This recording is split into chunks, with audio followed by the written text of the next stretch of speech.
What is going on, everybody?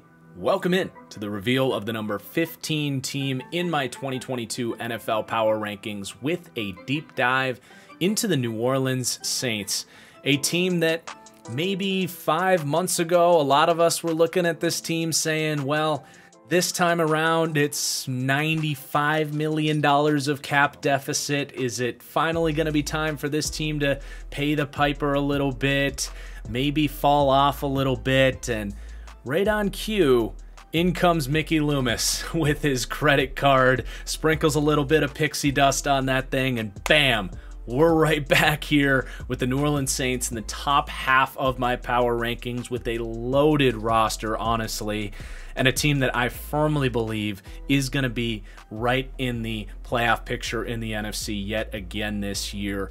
And based on the comments from this series so far, a lot of people were expecting the Saints to have been revealed already as we count down, and I'm really looking forward to this video to really look piece by piece at this team, why I am perhaps a little bit higher on the New Orleans Saints outlook for this year.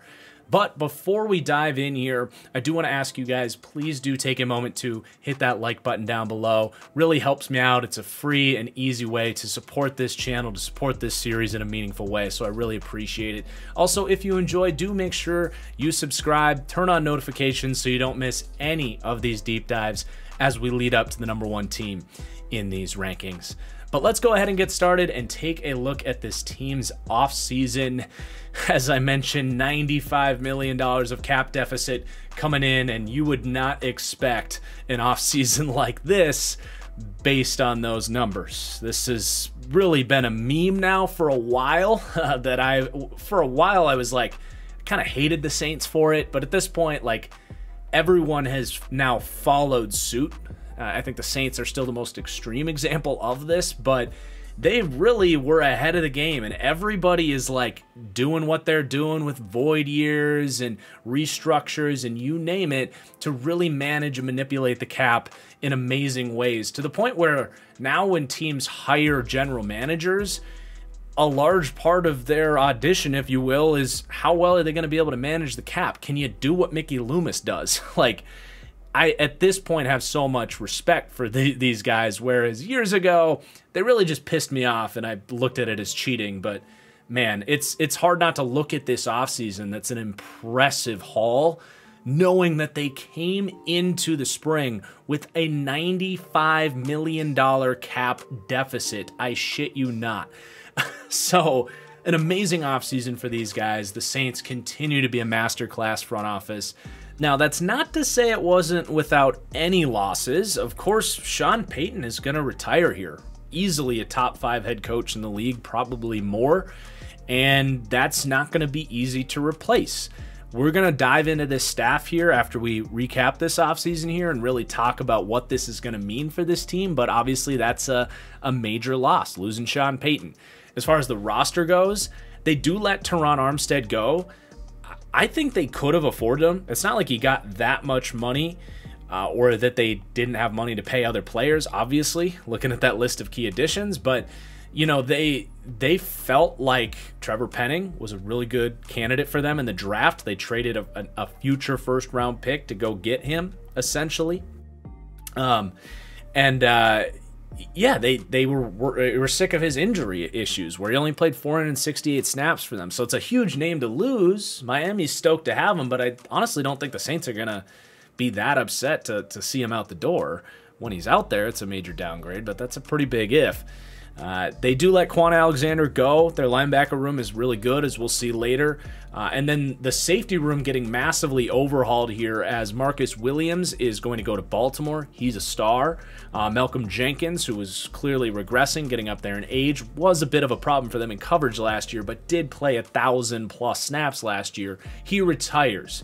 But as we look towards those key additions, Marcus May, Tyrann Mathieu coming in, that's probably an upgrade there at safety.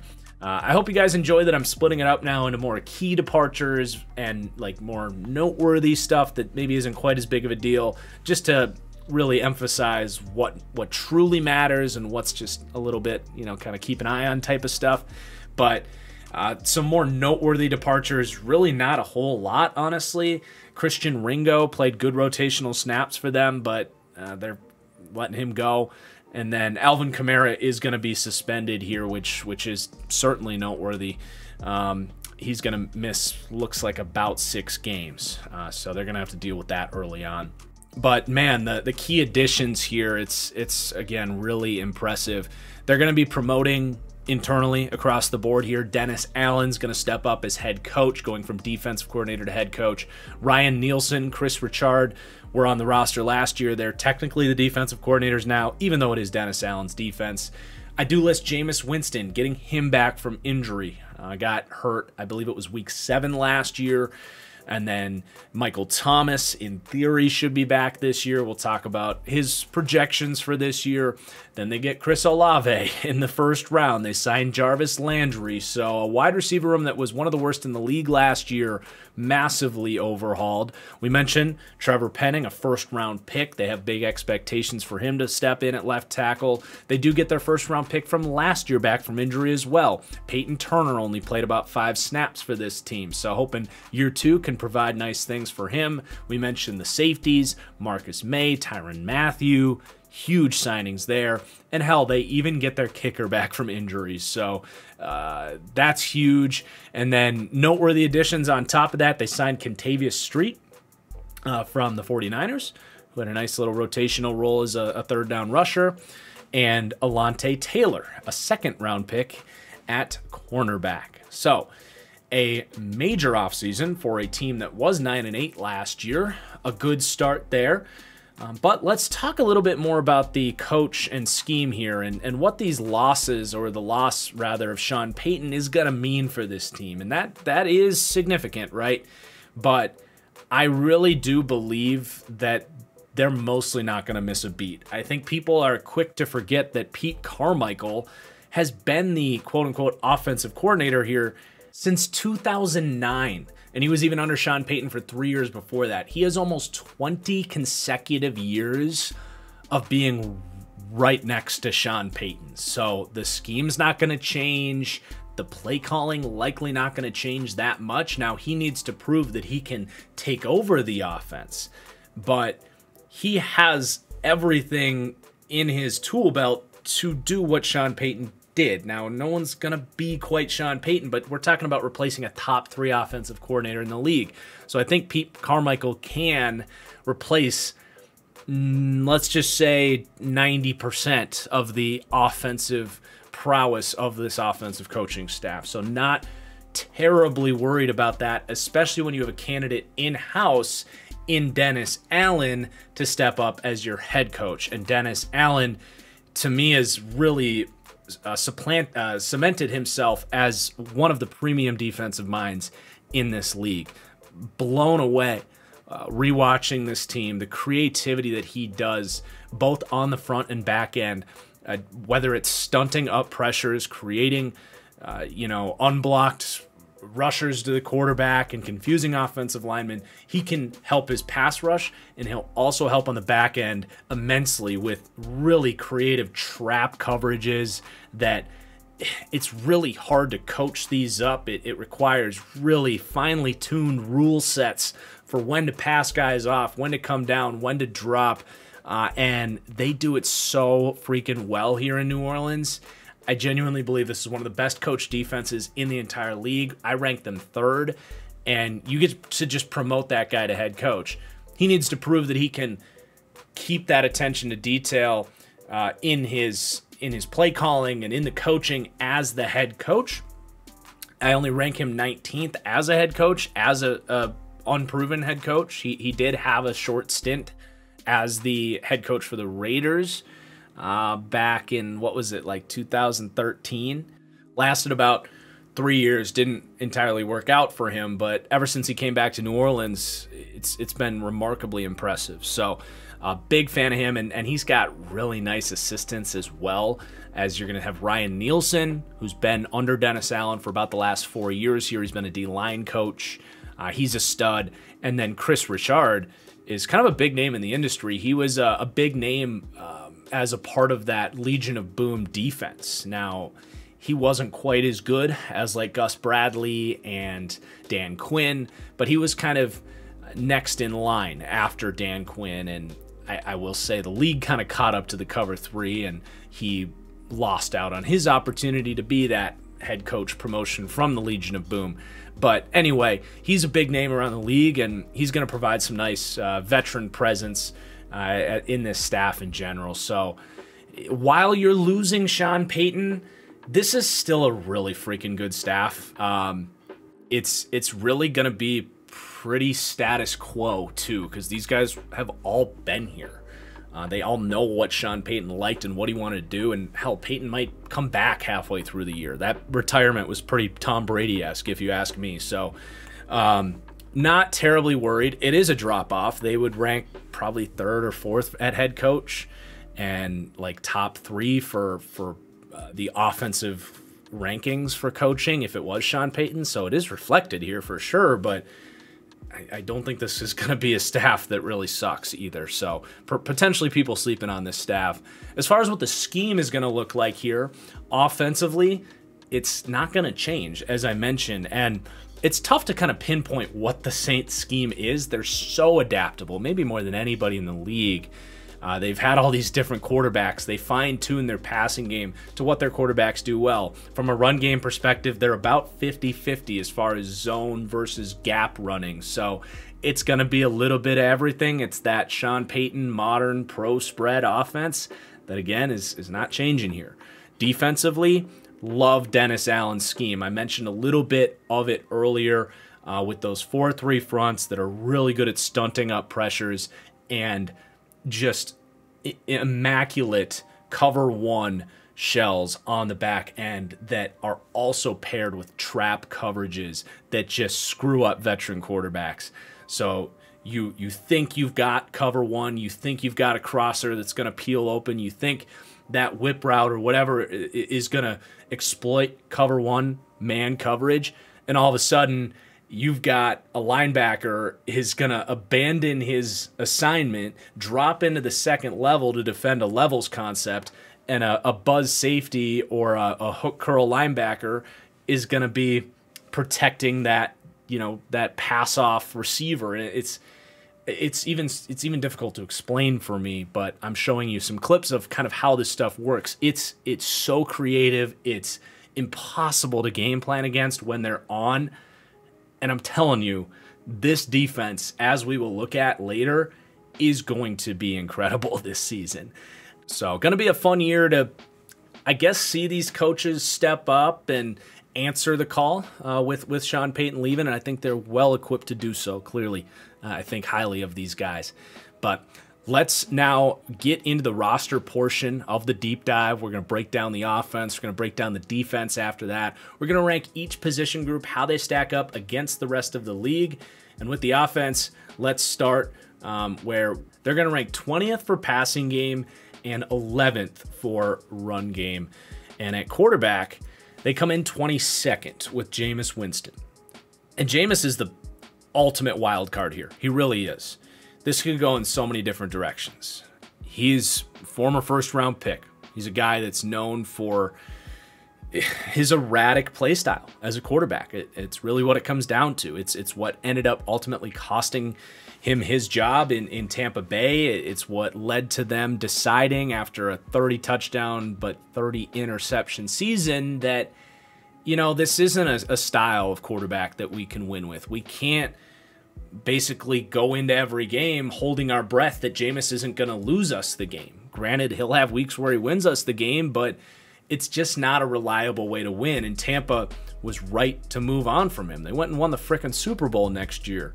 So he gets let go for good reason. You can't consistently win games when you're doing what Jameis was doing. Chucking balls up when you're about to get sacked, fumbling balls when you're about to get sacked. He is the definition of a gunslinger, man. He just has a lot of those F-it plays, or at least he has in the majority of his career. But here's the deal with Jameis, because that all sounds terrible, right? That sounds like, well, how is he going to be a good quarterback here and lead this team to the playoffs? Well, after he gets let go in Tampa, he sits for a year. with Sean Payton as his head coach, with Drew Brees ahead of him, the surgeon, one of the best decision makers of all time, and comes back the year after that as the week 1 starter, starts taking better care of the football, reminds us that, oh yeah, Jameis is a freak. He's got a great arm. He's an athlete. He's accurate. He's not bad at reading defenses. It's just those bad decisions that would happen when the play would break down that held him back. And there was definitely some buzz growing for Jameis Winston. And unfortunately, gets hurt in week 7 against the Bucs, and season's done. We didn't really get a full season to know what did that year off. What did that truly do for Jameis Winston? And honestly, you could believe either end of the spectrum here. And the Saints are kind of putting themselves right in the middle, giving him a legitimate contract here to be the starter. And they realize, like, you know, he's got one outcome here where he's a beast. And if he reaches his ceiling that we've wanted him to hit for years and years, the Saints could win this division. And that's saying a lot. But his ceiling, former number 1 pick, he's got all the tools. He played pretty damn well for them last year. They recognize that's an outcome. And they recognize that, well, it was only a 6-game sample size last year when he played. And maybe, you know, he's just going to go back to being the old Jameis. He's the ultimate wild card, just as I said. So it really is a wait-and-see season. I love the pieces they're putting around him this year. And it is one of the biggest X-factor pivot points, not just for the Saints, but for the NFC conference in general. So really excited to see what he can do. I ranked them 22nd there. And again, it could really go in a lot of different directions. He could be a bottom 5 quarterback, or he could be a top 15 quarterback this year. He really could. The other thing I really like is signing Andy Dalton here, because spread style offense, get the ball out quick, let these playmakers do their thing. They've operated with quarterbacks like Andy Dalton. You know, he's a much diminished version of Drew Brees, but Trevor Siemian. And if Jameis Winston pretty much gets hurt or just really sucks, I'm not going to entirely write off Andy Dalton having a good season here.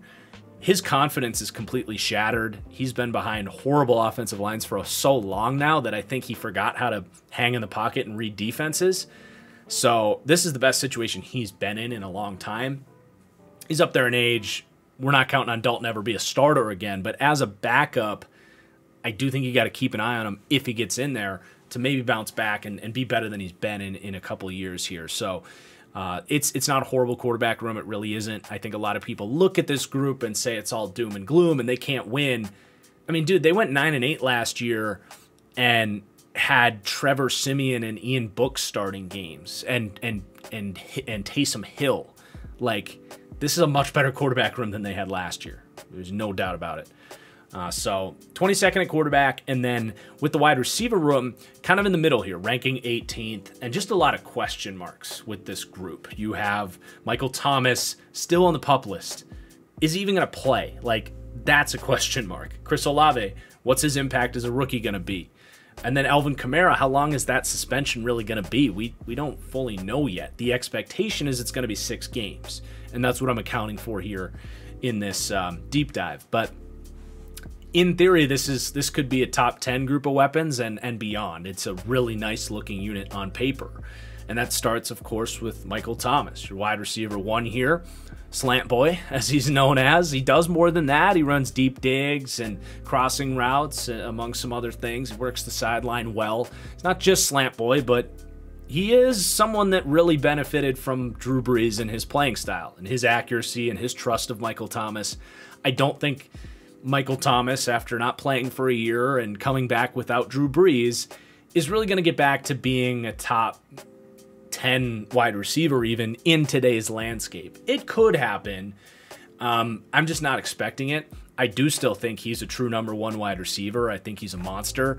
I think his ability to win contested balls, he's got the ultimate, you know, for a guy that tends to be a little bit of a crybaby off the field, he's the opposite on the field. He has that my ball bitch mentality. He's going to box you out. He's going to win tough balls. He's nasty after the catch. So you obviously hope you can get that guy back, but I'll admit they have set themselves up that if he doesn't come back, they're actually in decent shape.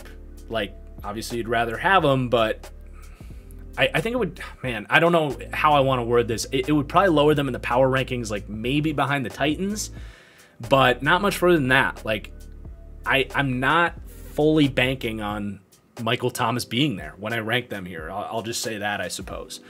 So you draft Chris Olave in the first round for a lot of those reasons. Like, they knew that they have to add pieces here and upgrade this wide receiver room from what it was last year. And Chris Olave makes so much sense, especially if he can be a complement to Michael Thomas, because his play style is entirely different. Olave is a slender but rapid receiver, foot speed, straight up speed, agility, change of direction, route running, ability to separate. It is at the top of the list for Chris Olave, and they draft him very high, 11th in the draft, I believe it was. They traded up to get him, and when you look at the amount of draft capital that they ultimately moved to get Chris Olave, it's wild. I think it's like 6 picks or something, so he better hit, but hard to complain when you make a move to go get a guy like this, because man, he's gonna be someone that is almost always open for Jameis Winston, and I have big expectations for him, and should be an immediate impact as a number 2 wide receiver here, and he's incredibly polished. I think he is the most pro-ready of all of the receivers, so I don't expect him to take long to get up to speed, and he's going to contribute on all 3 levels: vertical, intermediate, and short. And then you got Jarvis Landry, is what he is. We kind of all know what Jarvis is at this point. He's one of the best slot receivers in the league. Decides to come home here, and he's an upgrade from what they had in the slot last year. Hard to complain about it. Hard to get terribly excited about it. You know, he's a guy that's going to be in that 8 to 10 yards per target or yards per reception. He's not a big game wrecker or anything, but he's always there. He's crafty in the middle of the field and really nice hands to go get the ball. I mean, I might be selling him short, but I think we all kind of know what Jarvis is at this point. And he rounds out a really nice complementary group of 3 wide receivers there, frankly. But the Saints have a ton of depth here too. You have Marquez Callaway, who really stepped up last season, was a pleasant surprise in a group that needed someone to step up, someone that has really shown vertical ability and, you know, just as a 4th wide receiver, can do a little bit of everything from the perimeter. And to have him as a 4th, like, this is a guy that would start for a lot of teams. Not a lot of teams, but a few teams in the league. And he's a big reason I say that if Michael Thomas can't go, you put Marquez Callaway in there on the outside, him with Chris Olave and Jarvis Landry, with Alvin Kamara doing his stuff underneath, like, that would still be a pretty decent group of weapons, something that this offense can certainly operate with. And then you also have Deontay Hardy, formerly known as Deontay Harris, changes his last name here. I love Deontay Harris, or Deontay Hardy now. I'm going to have to get used to that. I've talked a lot about kind of short wide receivers and how they're allowed to be underrated in the modern NFL, because the NFL, it evolves, but it evolves a little bit slower, and a lot of teams are stuck on the idea that you got to be a big wide receiver, you got to have a certain size threshold, arm length.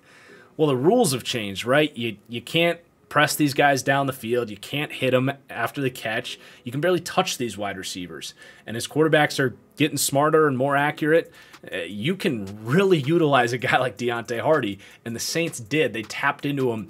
I want to say he was actually the highest graded receiver on PFF last year. Obviously a smaller sample size, but I'm just saying when they used him, you could sense the impact that he had, and he's going to continue to have a small role here, obviously with these guys ahead of him. But when he's out there, he's going to do his thing over the middle of the field and kind of sneak in there. He's got really good speed to be a vertical threat. He's a good return man for this team. He is a weapon here. That you just have to note and realize that he's there, because otherwise he's going to break your back. He's like an elf with a dagger, basically. Then you got Traquan Smith behind him. Like, he can play. He was a 3rd-round pick. He's been, I don't want to say he's been underwhelming. He's been an adequate 3rd-round pick, like a guy that can be a wide receiver 4 from the outside. And there's your 6. I don't see any of these other guys making it. Then you get the tight end room. It's not great. I do like Adam Troutman. He just hasn't really been allowed to thrive here too much. Just a very solid Y tight end. Needs to improve his hands, but a really good blocker, an above-average athlete. I don't think he's got immense potential or anything like that, but he's been someone they can count on for the most part as a starter. And to just kind of be a part of this deep room, I think it's fine, and I think he can continue to grow with more stable quarterback play as well. You also have Taysom Hill is basically going to be a full-time tight end now with the quarterback room in much better shape, and they've, Sean Payton's boy is basically gone now, or Sean, I should say Taysom Hill's dad is gone now in Sean Payton. So there's no reason to try the quarterback experiment, make him the next Steve Young or whatever. No, we know that's not happening, but he's actually a pretty solid tight end, really nice athleticism, and as a wing player, he has all the energy as a blocker, and he'll get lost, and we will mention that they'll still use him in like Wildcat, I'm sure. But yeah, he's here. He's making a crap ton of money on paper, but it's all fake Mickey Loomis money anyway. Juwan Johnson's another nice kind of tight end 2 type. Former wide receiver, was a good call by me, saying this guy needs to be a tight end at the next level, and he tapped into it. Dan Campbell coached him up initially, and here he is. He's a solid tight end, even a little bit of potential to grow and maybe be a Robert Tonyan or one of these undersized tight ends that's really good from the wing and a mismatch problem. But yeah, he's been a pleasant surprise. Nick Vannett still there. He'll probably make it as a tight end 4. And yeah, that's your group. With the tight ends, I don't see any of these other guys making it. Before we go any further with the video, I want to take a second to tell you about my friends at SeatGeek. I truly believe that SeatGeek outclasses all of the other ticketing apps. It's where I buy all of my tickets, and for good reason. I've really enjoyed partnering with them. They're great with me, but they just have the best app, the best user interface. They have the best prices. You get your tickets immediately. They have customer support. Again, I really think you should be buying your tickets on SeatGeek. If you're going to football games, other sporting events, concerts, do it on SeatGeek. And now using promo code FranchiseGuy, you will save $20 on your first purchase. And all the better, you're going to support my channel in the process. So again, that's promo code FranchiseGuy on SeatGeek. And let's get back to the video. And then at running back, you got Alvin Kamara, who's the second best receiving back in the NFL, in my opinion, just behind Christian McCaffrey. He does it in different ways. McCaffrey is just this elite athlete with insane route running ability. Kamara is a really good route runner, but he's not the athlete that McCaffrey is to have that shake. But what Kamara is the hardest player in the NFL to tackle. I give that to either Kamara or Kareem Hunt, actually, just as far as that contact balance trait, especially in space, on screens, checkdowns, flat routes out of the backfield, whatever it may be. When he catches and flips upfield, he's just so quick on his feet, but he's powerful in his trunk, and he's so good at just reading the pursuit angles and knows just how to subtly brush you off. It's a rare ability that Alvin Kamara has, and he's so consistently converting the chains on just dump-offs, and it's so annoying to face. So he's an amazing weapon that they're going to be out they're going to be without, for 6 weeks here, it looks like. Not going to comment on the off the field stuff.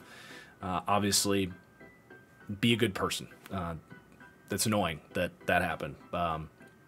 Yeah, just be nice to people. The backups with the running backs. Mark Ingram's going to be here. He'll do his thing. He's like 33 years old, but knows how to play football. He's tough and big, and he'll pass protect. He'll be a screen guy, but he's not Alvin Kamara. That's obvious. There's honestly a notable lack of depth of receiving backs behind Alvin Kamara. Tony Jones, Dwayne Washington, Malcolm Brown, Devine Ozigbo, these are all like big backs that have never really done anything in the receiving game. The one guy I would keep my eye on then is Abram Smith, an undrafted pickup. a lot of speed coming out of Baylor. Did struggle in the receiving game at Baylor, or at least wasn't utilized in that way. So he's going to have to learn that aspect of the game. But he's the one with the physical tools, I think, to make an impact as a receiving back until Alvin Kamara comes back. So there's your quarterback and weaponry. Really nice group, especially if Jameis can kind of continue to build off what he did last year. That's, again, obviously a huge question mark and a wild card for this team this year. I feel pretty good that the weaponry, at least by like week 6, you get Michael Thomas and Alvin Kamara in there. With those guys, honestly, I should mention, like, if Michael Thomas is back healthy and Alvin Kamara is in there, it's probably more like 13th for weaponry. I don't know for sure, but just you got to account for the fact that you maybe can't count on some of these guys, at least right away. But now let's talk about those running backs as actual runners of the football. Let's revisit Alvin Kamara. They rank 13th in the league for me at running back. Kamara isn't quite what he is as a receiving back in the run game. He's still really good. Like his vision, the contact balance definitely shows. He's got a little bit of power in there. Doesn't have like home run speed necessarily, like those elite of the elite guys, to be someone that can consistently like hit massive chunk runs, guys like Chubb and Henry and Cook. But I see him kind of behind that group. Again, he's suspended for 6 games here, so you have to factor that into the ranking. They would be top 10 if he was not suspended. But you're going to get 6 games or more, or less. Again, we don't know, but you are going to have games here with Mark Ingram as really the only competent running back. I don't like that. I think, Mark Ingram's solid for what he is. I don't hate him as a backup, but as a lead back at 33 years old, no thanks. You can miss me on that. So it does drop them a little bit that they don't have, say, Latavius Murray, and that is a name. I think he's still available that really would make sense to bring Latavius Murray back here, but I guess we'll just have to wait that out. Right now, it's Mark Ingram's backfield until Alvin Kamara comes back, and that is probably the worst backfield in the league. That's why it ranks lower than top 10 at running back. You got to keep an eye on Tony Jones. Did some nice stuff with opportunities last year, an undrafted free agent out of Notre Dame. So he's a bigger dude, not some crazy athlete or anything, but he might impress a little bit early on. Dwayne Washington, Malcolm Brown, not expecting a lot from those guys. Abram Smith in like wide zone runs, I like. Again, this team is not like a true wide zone run game. They'll run tosses and they will run outside zones, and he could be a threat on that. I don't love him between the tackles all that much. Though at top speed, he will run through arm tackles in gap runs. But yeah, it's Alvin Kamara, and he's suspended. Like, other than that, it's pretty much replacement level players that you're not too excited about. But you will be excited to get Kamara back. You also need to factor in the Taysom Hill factor. He's one of the 5 best read option players in the league. You can run QB power with him. He's someone that, he's not just like putting a running back in there. Like, he can throw. If you're running a trick play basically with one read, he can roll out and throw a corner route, or he can stop and throw a deep post. Like, he's got a really strong arm. Like, that all impacts the run game in a pretty nice way. So they're 8th in the league for QB run multiplier. We don't know for sure how much they're going to use him in that way, but I think they'd be fools for not. I mean, I don't love it when they do it on 3rd down. I'd rather put the ball in the hands of my quarterback, but like early down work, he adds numbers advantages, and he's just a really freaking good runner himself. So I do think we still see Taysom Hill in those packages. Jameis is not so much. He's actually kind of clunky and like Kirk Cousins-y as a runner, just not very instinctive, goes down really easy. So he's got decent top speed, but I don't see him as much of a QB run threat. But yeah, that's your sort of run game, but we obviously need to talk about the offensive line and the rest of the blocking here as well with the skill players, which it'll start to make a little bit more sense why this came out as, what was it, the 11th ranked run game in the league? Yeah, 11th. So for one, they have pretty good skill blockers. Adam Troutman's good at it. Good fullback, and Adam Prentice. Taysom Hill does his thing as well as a blocker. He's just kind of a run game weapon in general. Michael Thomas should try a little bit harder as a run blocker, but he can get in guys' way. And Chris Olave actually probably won't be as much of a good run blocker, but yeah, they're solid there. But the offensive line is pretty nice from a run game perspective because you have Trevor Penning coming in as a rookie. He had like literally a perfect PFF run block grade, 99.9. I get it, like PFF grade isn't everything, but like you can't really argue with that. The only thing you can say is, you know, he's going from UNI to the NFL, but he is the definition of a dickhead at left tackle, and he's insanely athletic. Like, his floor as a run blocker is really nice, and his ceiling is basically as high as it gets behind Trent Williams, because Trent Williams is Trent freaking Williams. But yeah, a uniquely gifted run block prospect. With him and Ikem Ekwonu entering the league together at the same year, it's kind of unfair to defenses because you're just going to get your teeth knocked in, especially they're both in this division. I just thought of that. But yeah, he should be really good, even as a rookie in the run block game. You've got Andrews Pete's fine, plotting dude. Eric McCoy, really solid. Cesar Ruiz, a little bit lighter, not a huge asset in the run game. But Ryan Ramczyk, like another just mauler of a tackle. Coming out of Wisconsin, it wasn't really a question for him, and he's done it since day one.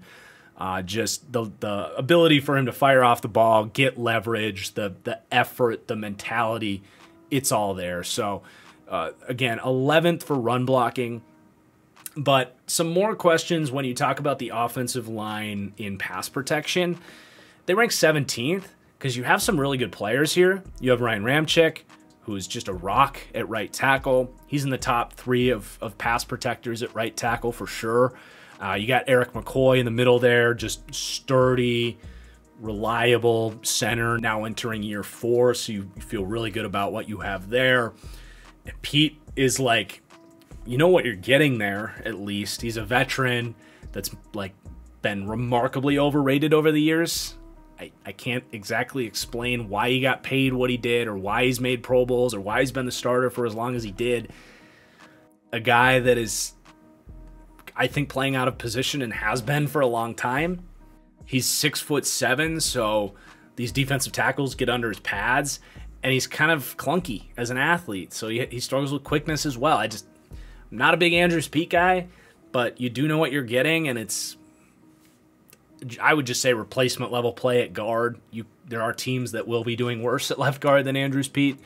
But the other 2 spots are certainly, like, you don't necessarily know what you're getting, I would just say. I think at right guard with Cesar Ruiz, you feel pretty solid about it. Former first-round pick, heading into year 3. I thought he would be better by now than he's been, but it did look like in about the last quarter or last third of last season that he was kind of starting to put some stuff together, wasn't losing quite as bad as he was earlier in the year. But there's a lot of times with Cesar Ruiz where I just watch him play and I'm like, how did we end on him as a first round pick? Because I don't see a great athlete. I don't see a really strong player. I think he carries a lot of, I'm one to talk, but he carries a lot of fat. Like, his functional strength to me isn't where it needs to be. I see him get overwhelmed. I see him struggling to latch on in the run game. Like, I don't know. I've been underwhelmed by Cesar Ruiz, and I thought he was going to be a stud with the Saints here, and it just hasn't really all been there. He's very much been a replacement level guard, so he could get better this year, but ultimately I don't love the guard play here. I think that's what you're, I guess, worried about.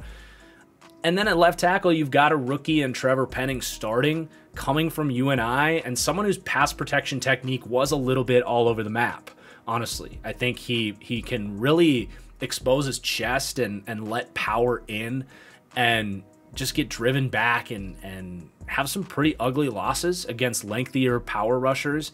And he also really struggled to protect against inside moves, and he's just going to have to be coached up to really, jab that inside foot inside and recognize when a player is trying to do an inside move on him. So the technique's going to have to get there with Trevor Penning, and you're probably going to have some learning curves in his rookie season. So you certainly have some strengths from a pass protection standpoint, but a couple of links that you're going to want to protect. You're going to want to keep guys in to block to help Trevor Penning, keep the backs in to protect, and it's an area of this offense that I think could hold them back and potentially like jeopardize their playoff chances, depending on what Jameis has given you. But it's far from the worst offensive line, and I really like what they're doing from a run game perspective.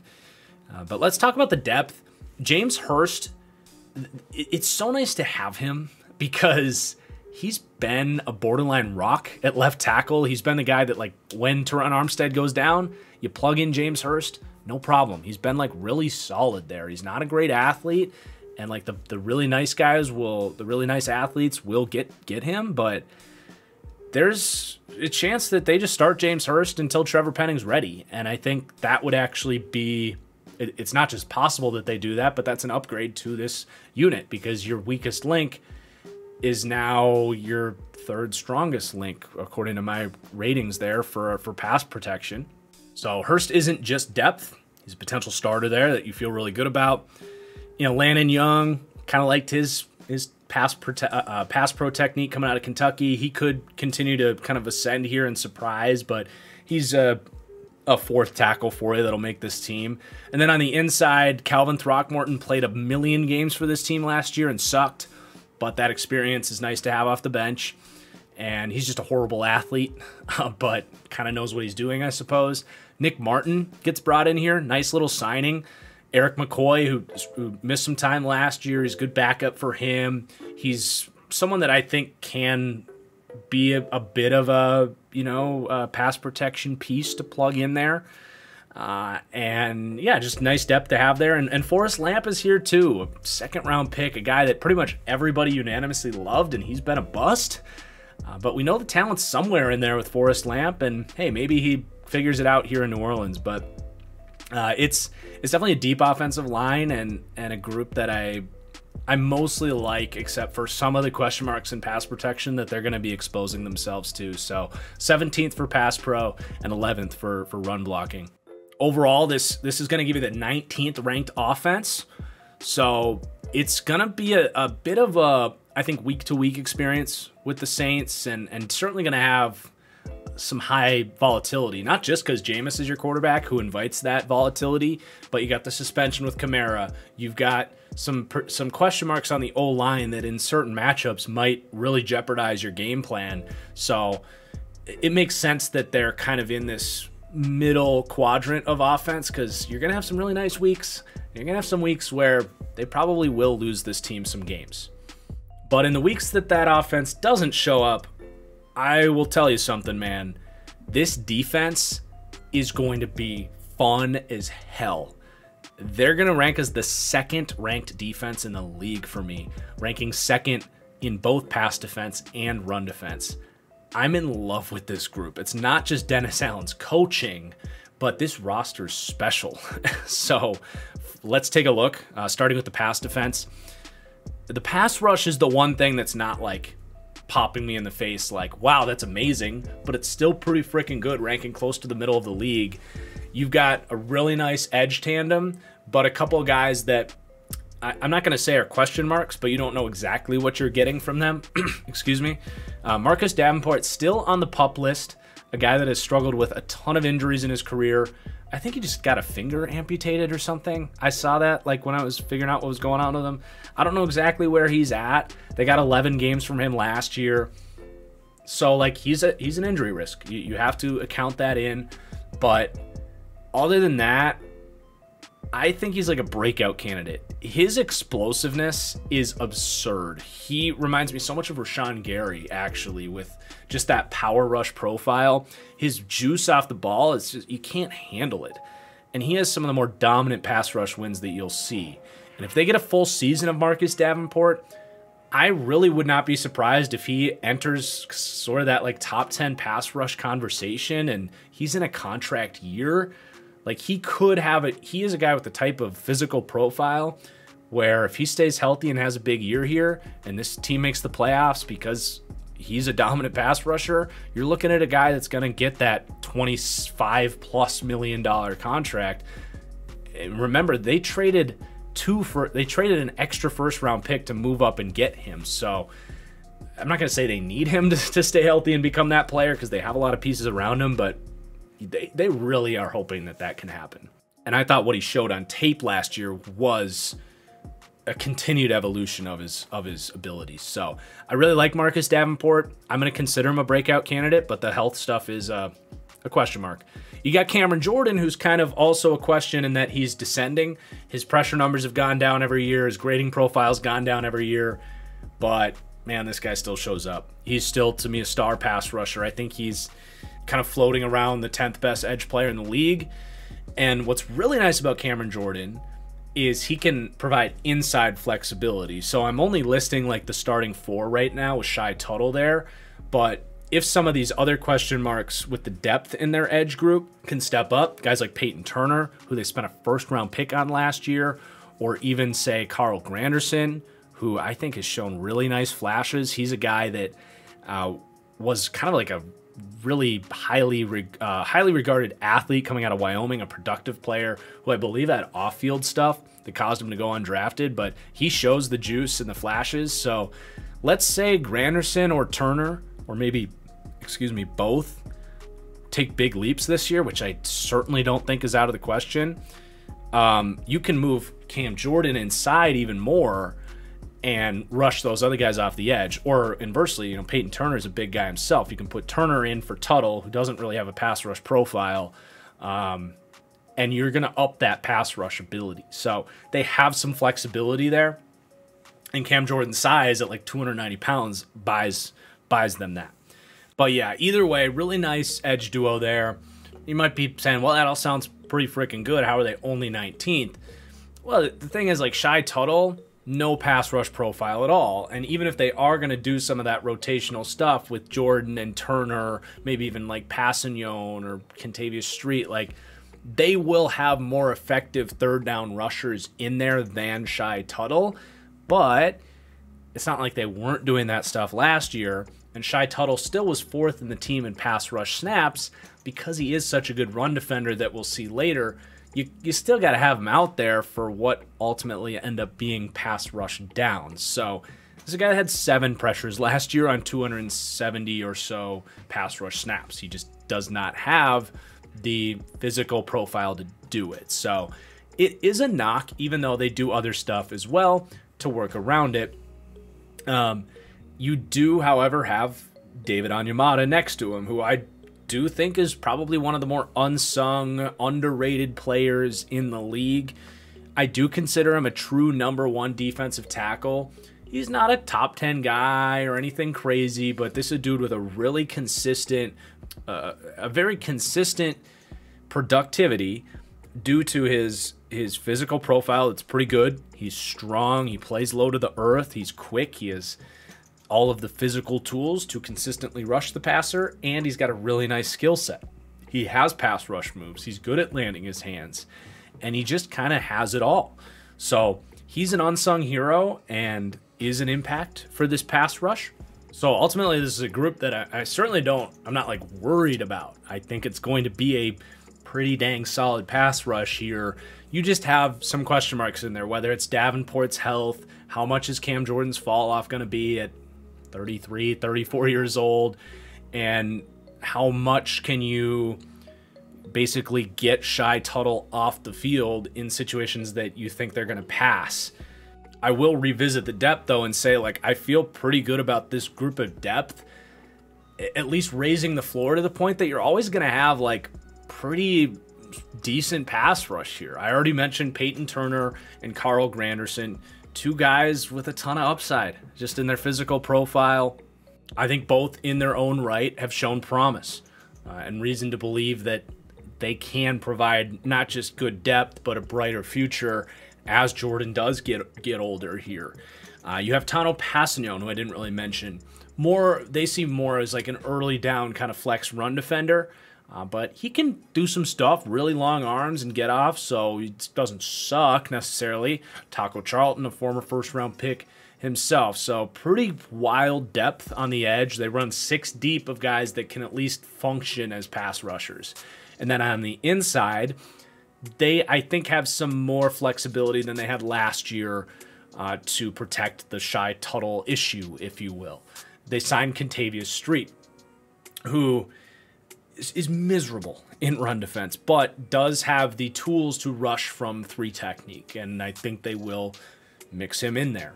Malcolm Roach, I think, is really interesting as a guy that never should have been undrafted. He's got athleticism. He's got some pass rush moves. Really up and down rookie season with a lot of splash plays in there. He could maybe be someone that gets into the rotation more consistently and elevates his game as a pass rusher. I think he has some tools that maybe Shy Tuttle doesn't. Huggins and Jaleel Johnson kind of are what they are. But then Jordan Jackson's fascinating too. I really don't think he's going to give you anything this year, but technically was the most productive interior rusher in college football last year.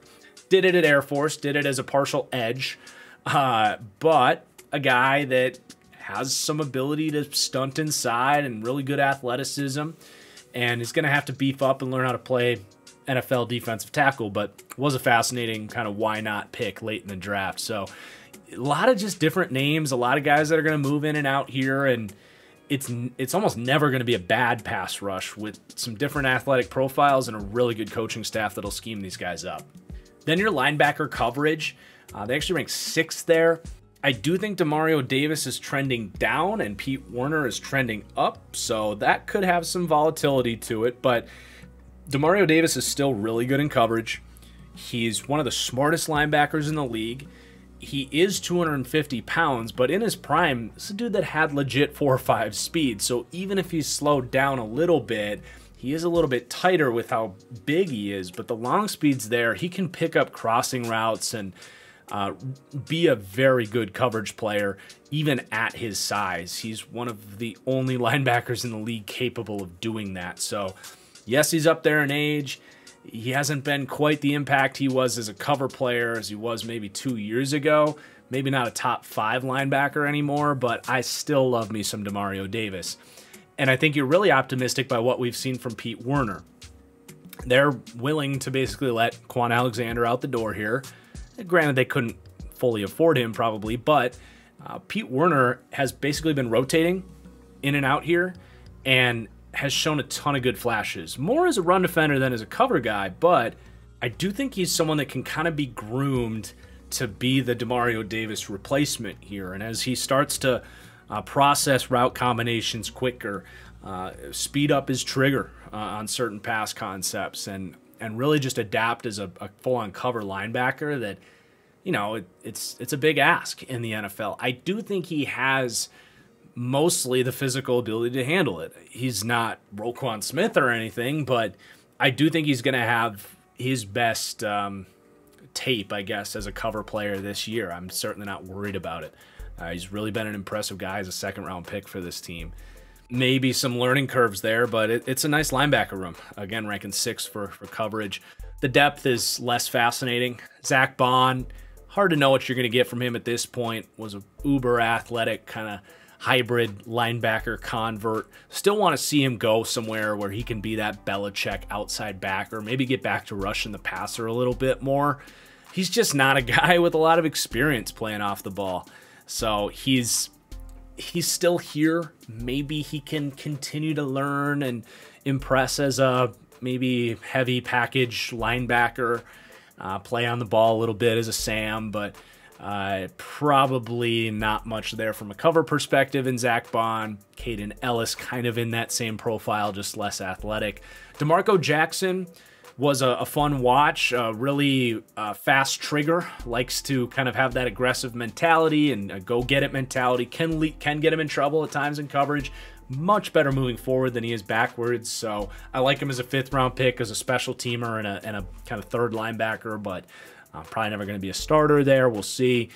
Eric Wilson has started a lot in the NFL, so you got the experience there, but he hasn't been particularly good when he does.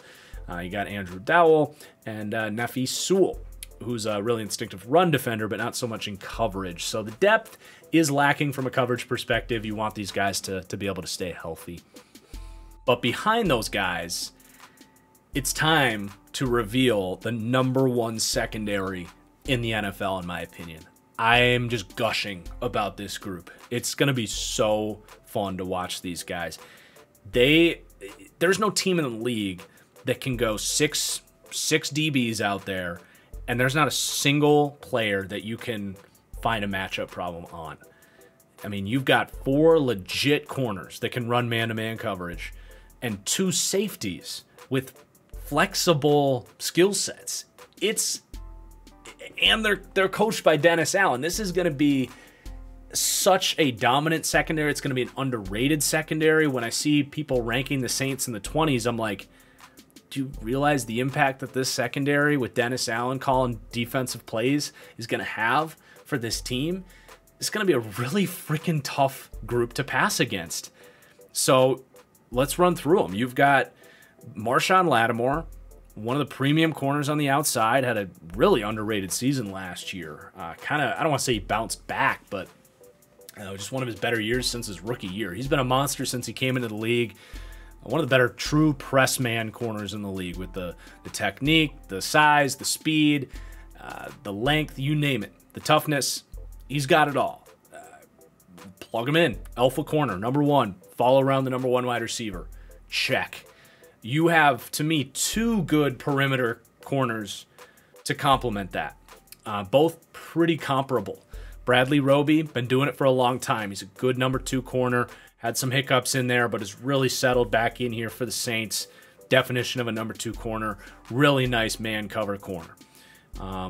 Not the best zone guy, but they don't run too much true zone coverage here. It's mostly man or match zone.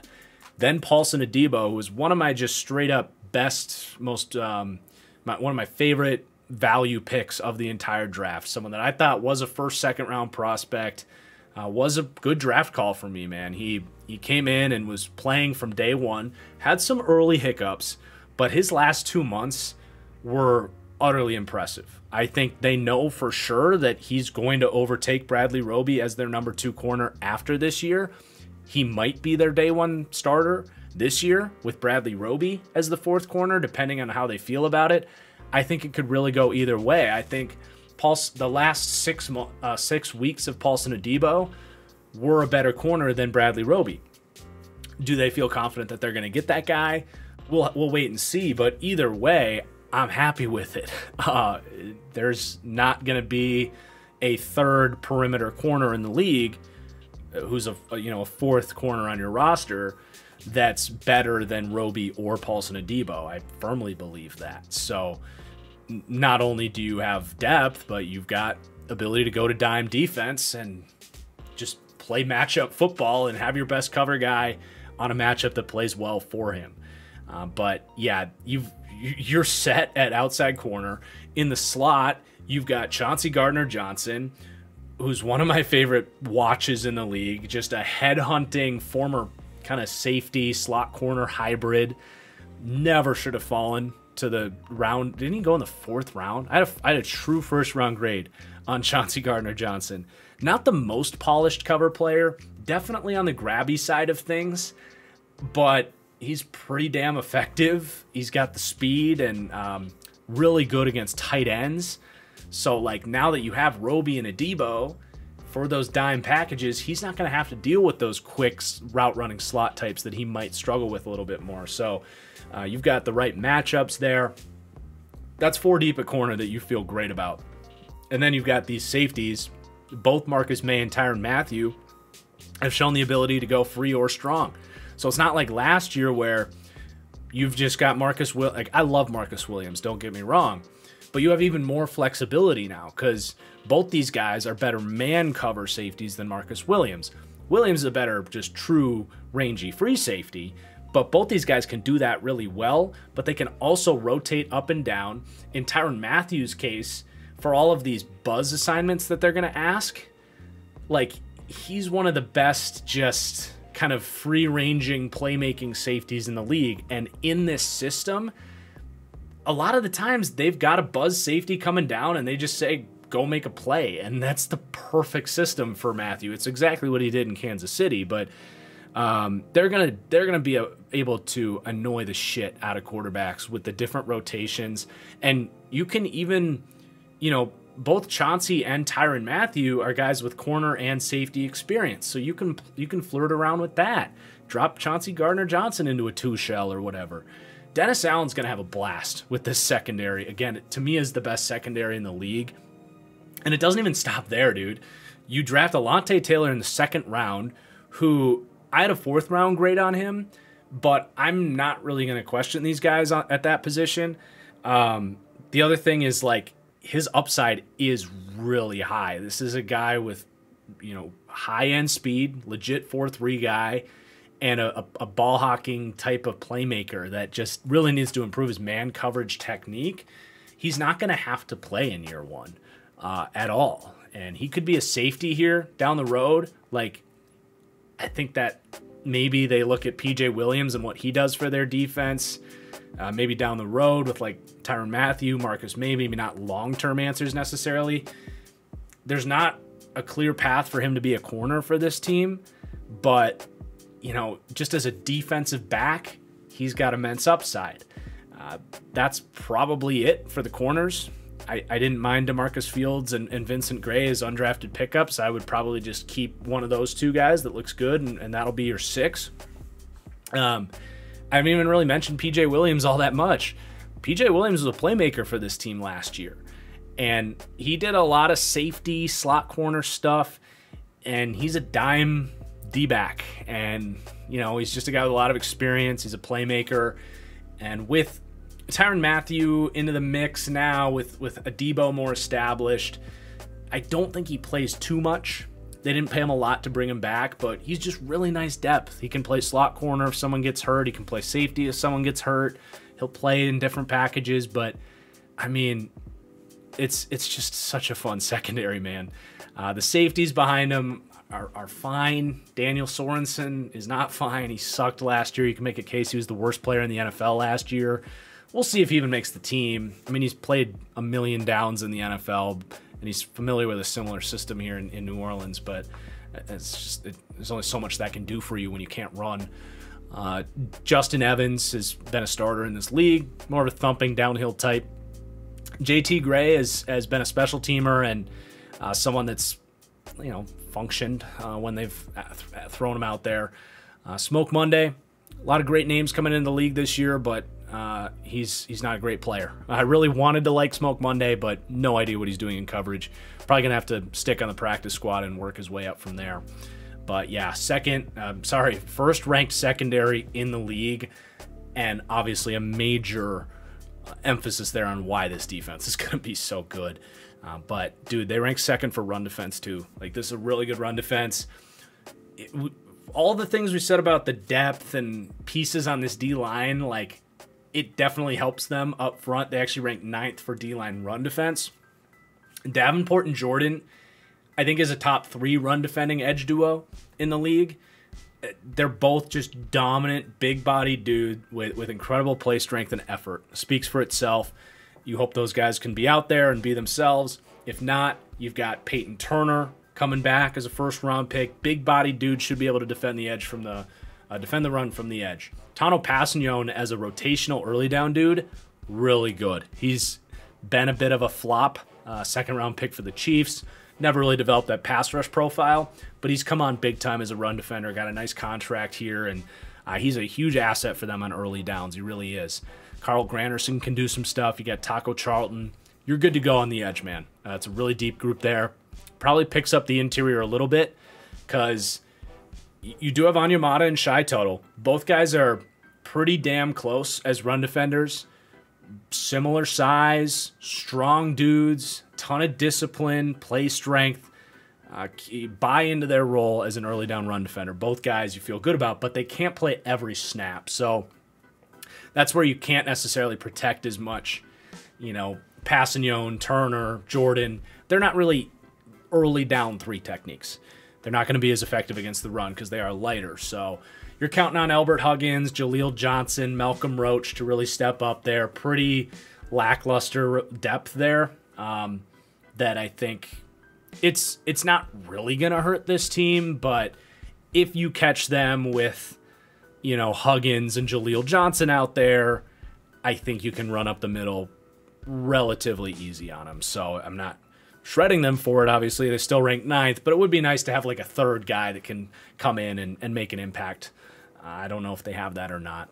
But the linebackers, even better in run defense than they are in coverage. Demario Davis, as I mentioned, has that size and ability to be a great run defender from the linebacker position. He diagnoses, he's a secure tackler. He's getting up there in age again, but no questions about what he's going to do. Patrolling the middle of that defense from a run defense perspective. And Pete Werner, man, his tape spoke for itself in his rookie season. It really did. This dude is a heat-seeking missile. His play diagnostics for a rookie were pretty damn special. Like, he just knows where to be and when to be there. He arrives with emphasis, I would say. He's got all the size to do it. So you're seeing similarly, like Demario Davis getting older, Pete Werner, they feel can be that replacement, and I haven't seen a lot to say that he can't do it. Coverage is going to be the main question there, but from a run defense perspective, Pete Werner might be the better run defender here in year 2 between those two guys. The linebacker depth kind of is what it is. You hope these guys can stay healthy. I don't think any of the backup guys are like a major problem, but none of them are really positive impacts. DeMarco Jackson does have that thumper's mentality and some good downhill speed, so I guess I shouldn't say that as a day 3 pick. I don't mind him as depth. And then you get to the defensive backs. You know, these guys are a little bit worse as run defenders relative to the rest of the league and relative to how good they are as cover players. But I sure as hell aren't worried about it. I rank them 7th. Chauncey Gardner-Johnson's going to come downhill. Just one of the better slot corners at blowing up bubble screens and blocks to the perimeter. He needs to improve his tackling consistency a little bit. That would certainly be the criticism there. Missed 20% of his tackles just last year, and it's been a problem since he came into the league. So a little bit of give and take there, but a large part of why he misses so many tackles is because he is such a damn impact player and he flies to the ball so hard. So I do like what you have there. Could be even better if he can work on that tackling ability. Marshawn Lattimore is, I mean, for a premium corner, he is not afraid to get physical. He sheds, he tackles, has done it consistently since he came into the league. So he's one of the better perimeter corners from a run defense perspective. Bradley Roby and Adebo leave a little bit to be desired there, but is what it is, not a huge problem. And then both these safeties are going to be moving up and down, both just really good to great run defenders. Marcus May especially has really proven that aspect of his game. Tyrann Mathieu is just kind of similar to Chauncey Gardner-Johnson in a lot of ways. A little bit more consistent as a tackler, but he flies to the ball. His pursuit speed, the angles he takes, his diagnostics coming downhill are just so good. So you're still getting a lot of support from the back end at the end of the day. So the run defense is really just a cherry on top for what's an amazing pass defense. As I mentioned, they rank 2nd for overall defense. If you want to know why I'm higher on the Saints this year and why I think they'll be right in the mix, they're my 6th ranked NFC team, it's this group right here. It's a special unit. They were awesome last year. They are the reason they still went 9-8 last year. It wasn't really Sean Payton when you think about it. And they're going to be even better. They might be a lot better with health and added pieces. Seriously. So there are your New Orleans Saints. They rank 15th overall. I'm doing something new here with special teams. I was going to wait till next year, but it was driving me crazy. I decided to just put it in here now mid-series. I don't like trying to get nitpicky by ranking special teams. I'm just going to throw these into tiers of concerning, questionable, fine, good, great, or elite. And the Saints, to me, have a great special teams. They're getting their kicker back, Will Lutz. Incredible depth with all of the guys covering kicks. They've got a return guy in Harris. It's going to be a great special teams. I do believe that. So, what does this all mean? Am I betting on them to go over this year? I think it's pretty clear I'm higher on the Saints, but yeah, I am. I'm betting on the over here. It's pretty low. 8 wins over under according to Vegas. And honestly, their schedule's not bad at all. We've seen way harder schedules here. You've got 2 teams in your division that I think should be winnable games for them. Panthers will be iffy depending on what Baker looks like. But then they also get the Seahawks at home. So to me, those are 5 likely wins right off the bat. And then I only see one game that's going to be particularly really tough for them, and that's at San Francisco. Other than that, it's a lot of games that are very winnable for this team. They really luck out getting, I would say, some of their more winnable games there on the road, being Pittsburgh, Cleveland, depending on the Watson situation, Philadelphia, and Arizona. Other than Cleveland, they rank higher than those teams. But their home games are going to be the Raiders, the Rams, the Bengals. They get the Vikings in London, the Ravens. So all of their hardest games are at home, in the Dome, in the Superdome, where they've got a great home field advantage. So this schedule really plays into their advantage. And the cherry on top is they have shown that they have constructed this team in a way that they can get to Tom Brady and beat the Bucs. They're, 4-1 against Tom Brady's Buccaneers? They've got his number. So it's to the point where not only am I betting the over here, but I don't think it's, and I like the Bucs a lot. We'll see where they end up ultimately in this series, but I don't think it's impossible for this team to even win their division. Like, if they get some lucky breaks in some of their 50-50 games, this could be an 11 or a 12-win team. And if a couple things go wrong for the Bucs, maybe they do win this division. Like, I think the schedule's really, really helping them out here quite a bit. But they've also got one of the best defenses in the league. And we haven't even talked about Jameis for a little while here, but if Jameis is what he was for the first 6 games of last year, which you can't expect, but if he is, this could be a Super Bowl team. Is this the first team in the series that I think maybe could win a Super Bowl? Possibly. So, pretty high praise for the Saints. There's obviously a lot of issues here too, a lot of question marks, a lot of moving pieces, but overall, I think a pretty optimistic outlook here. Really excited to hear your guys' thoughts. Am I crazy for having them as high as I do ahead of some other playoff teams from last year? Or you buying in? Have I sold you? Let me know in the comments down below. Make sure you hit that like button. It really does help me out quite a bit. And we'll see you guys for the next deep dive in a few days here. Thank you for watching. We'll see you later. Peace.